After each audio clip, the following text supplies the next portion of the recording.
and press the bell icon to get the latest updates.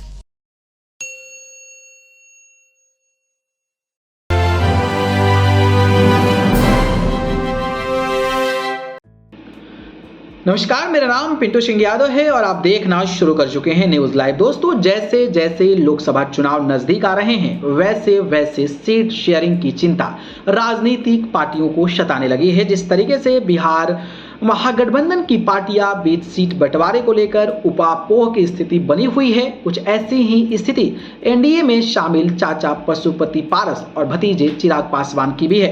अब तक NDA में भी सीट बंटवारे पर कोई सहमति नहीं बनी है, जिसे लेकर एक तरफ जहां पशुपति पारस हाजीपुर की सीट पर दावा करते नजर आ रहे हैं, तो वहीं चिराग पासवान भी अपनी बात पर अड़े हुए हैं। पशुपति पारस ने फिर दोहराया, हाजीपुर मेरा है। राष्ट्रीय लोक जनशक्ति पार्टी के मुखिया पशुपति पारस ने एक बार फिर से हाजीपुर की सीट पर अपनी दावेदारी ठोकी है। उनका कहना है कि हाजीपुर सीट मेरी है, मुझे इसे कोई भी नहीं छीन सकता है। चिराग पासवान भी इस सीट पर दावा कर रहे हैं, जिसे लेकर दोनों के बीच दावेदारी की जंग जारी है।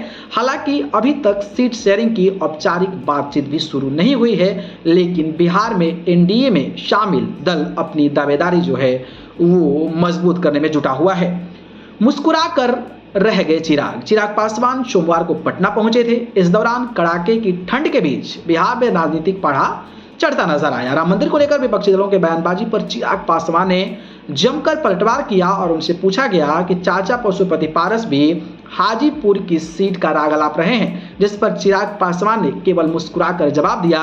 उन्होंने कहा कि हाजीपुर सीट किसे मिलेगी यह जो है वो केंद्रीय नेतृत्व तय करेगा। तो आप अंदाजा लगा सकते हैं कि गाजीपुर सीट को लेकर चाचा भतीजा में एक बार फिर से तकरार नजर आ रही है। बाकी आपको क्या लगता है, कौन वहां पर प्रत्याशी होना चाहिए जो जीत दर्ज कर सके? इस पर अपनी राय बताइए। धन्यवाद।